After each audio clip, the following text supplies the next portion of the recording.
बेटी बेटा का जन्म ये कहीं आया चरा में हो बेटा अपन बेटी दूसरे के अरे बखरा में हो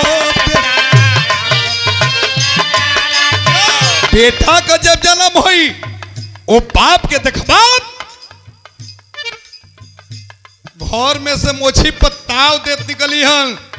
अरे राम भरोसा भैया जय राम जी की उपेंद्र भाई बाबू जमाना गइल बाबू लेकिन लोग कहीं कोने तरा में हो बेटा अपन बेटी दूसरा की बखरा में हो बेटा।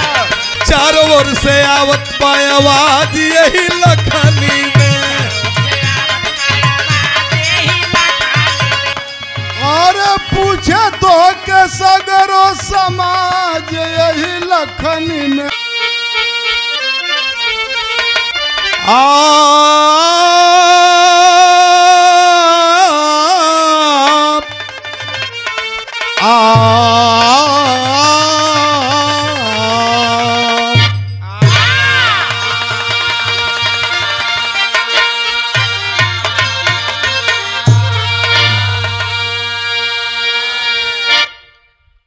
चल तो एक ही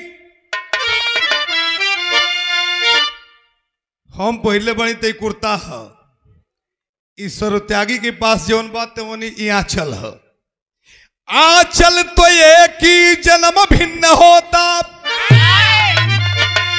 कभी जन्म बेटा कभी बेटिनिया बेटा को पाए लोग सीना फुलावे मुहवा फुलावे मिले बेटिनिया। आंचल में तू ये चीज मिलेला एक तो बेटा एक बेटी। आज एकर न बेटा होला न बेटी होले तो जिसका है आंचल अब सोना जगत में तो उसके लिए सून लगती है दुनिया।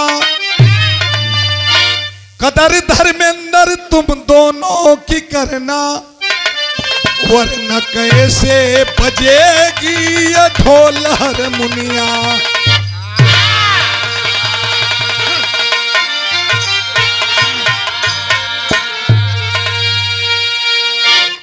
ये आंचल में एक बेटी मिलेले एक बेटा मिलेलन लेकिन बेटा का पालन पोषण कैसे लोग करेलन बेटी का पालन पोषण लोग कैसे करेलन।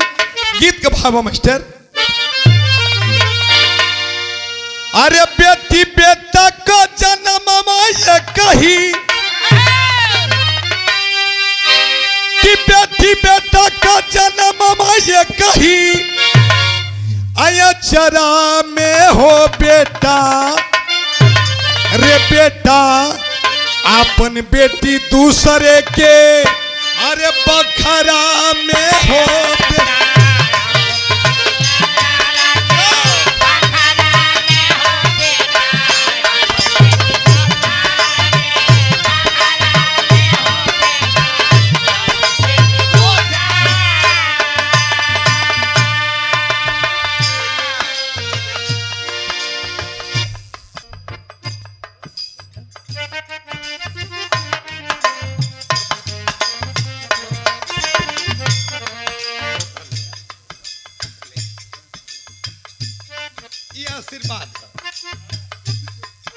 प्यार भला माला के साथ आशीर्वाद स्वरूप पुरस्कार पूजनी हमारे गुरुजी श्रद्धे ये हमारे गुरुजी और विख्यात कवि काशीनाथ मिल्सी साहब जिनकी गीत गाते हो सरोज त्यागी प्रोफेसर सरोज त्यागी जिनकी गीत गाती हो सुरेंद्र यादव जिनकी गीत गाते हो हम लोगों का ये परम सौभाग्य है हमारे बीच में गुरुजी बैठे हैं आपके द्वारा जिनको स्वर्गीय पंडित परशुराम यादव माला पहना करके और हाथ जोड़ लिए एक गर्व की बात है कि आज अपने गुरुजी के हाथ से हम लोग माला पहन रहे हैं। ये माला पहनाने वाले कभी नहीं है, पहनने वाले कभी हैं। एक बार जोरदार ताली बजा करके आप लोग स्वागत करें गुरुजी के नाम पर। बेटा को जन्म सुनी बाप सिनवा फुलावेला,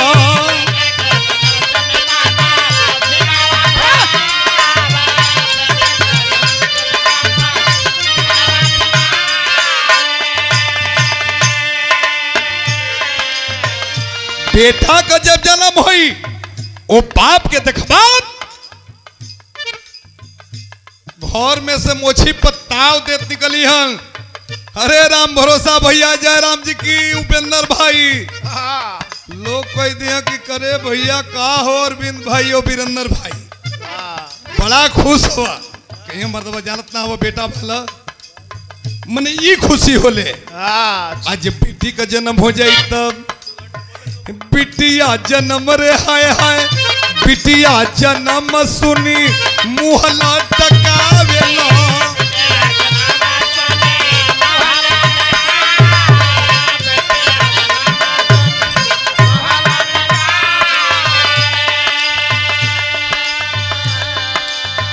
अगर बेटी पैदा हो जाई वही बाप के देखबा छलाल भैया तो घर में से मुंह लटकावल निकली है। बुझाई की सात बाछी का परवना परल कपाल खजुआवत निकलिया के पूछ दे कि का भला भैया बड़ा उदास हुआ, खोखत निकलिया। अरे भैया बड़ा उदास हुआ, का बताई बेटी हो गई है।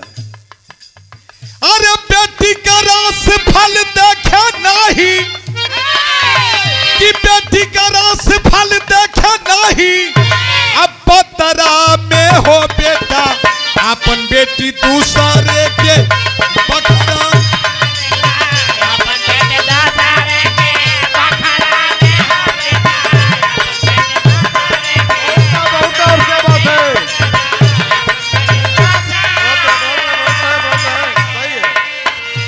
अरे बेटा पढ़े जाला स्कूल कॉन्वेंट हो, अब बिटिया घर में बर्तन धोवे अब बन के सर्वेंट हो।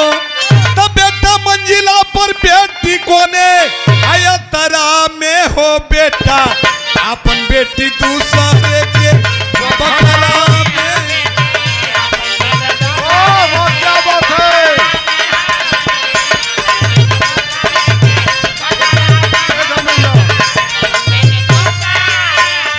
लगल रही।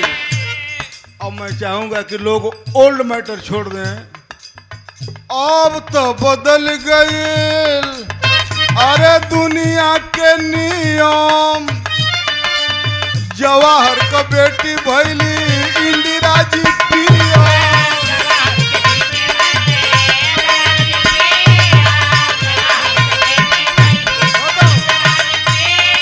अरे बेटी ना लुकई है कोने तरा में हो बेटा।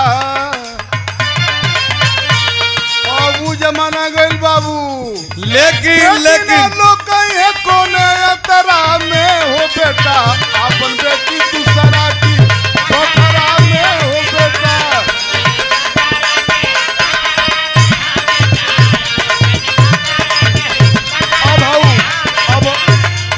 अब एक लाइन वो भी लगल है, एक लाइन वो भी।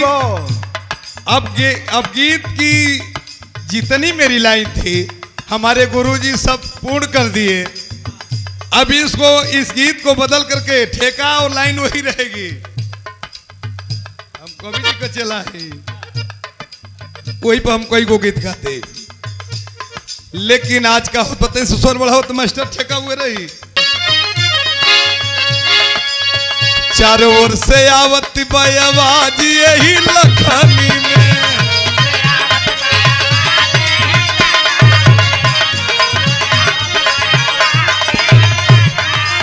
सही है, सही है ना, ये सही बात। चलो चारों ओर से आवत आवाज यही लखनी, आवाज यही लखनी में। चारों ओर से आवत आवाज यही लखनी में।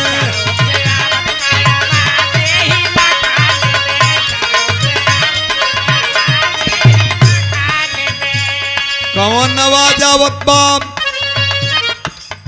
अजय यादव हुए हमारी गांव को दुलरुआ।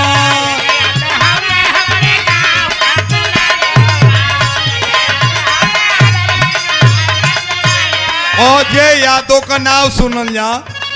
अजय यादव उर्फ मोनू यादव जो हमारे आरके साहब के छोटे सुपुत्र हैं,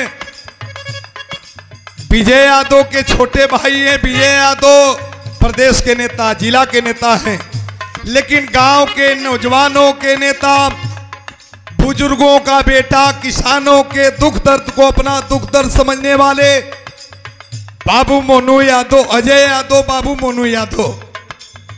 लोग कहत बड़न अजय यादव बने यही गांव को दुलरुआ।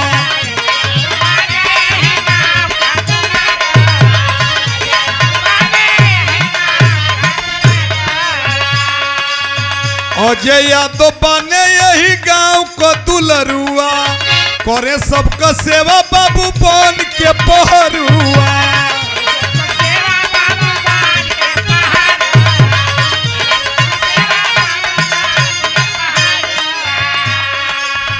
उन्हीं बाबा सबका नाज यही लखनी में, उन्हीं बाबा सबका नाज यही लखनी में, चारों ओर से आवत बायावाज यही लखनी में।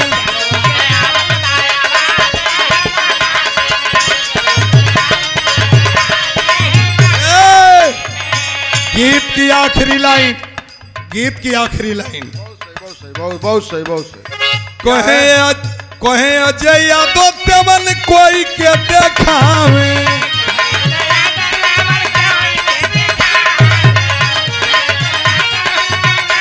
अरे वाह बारे अजय यादव मनु। कहे अजय यादव देवन कोई के देखावे, आज यही बोलावे तो धावल चली आवे।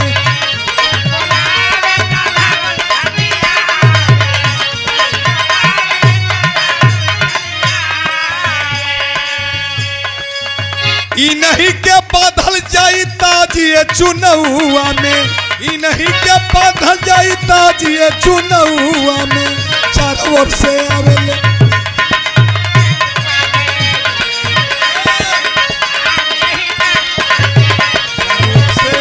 आवाज यही लखनी। ई नहीं के बान्हल जाई ताज यही लखनी में, तो चारों ओर से आवत बायावाज यही लखनी में।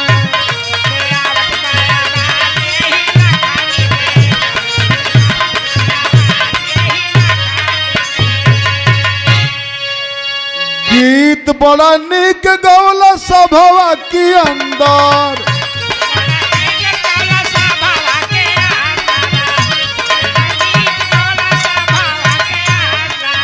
यही तरह फलत फूलत रह धर्मेंद्र।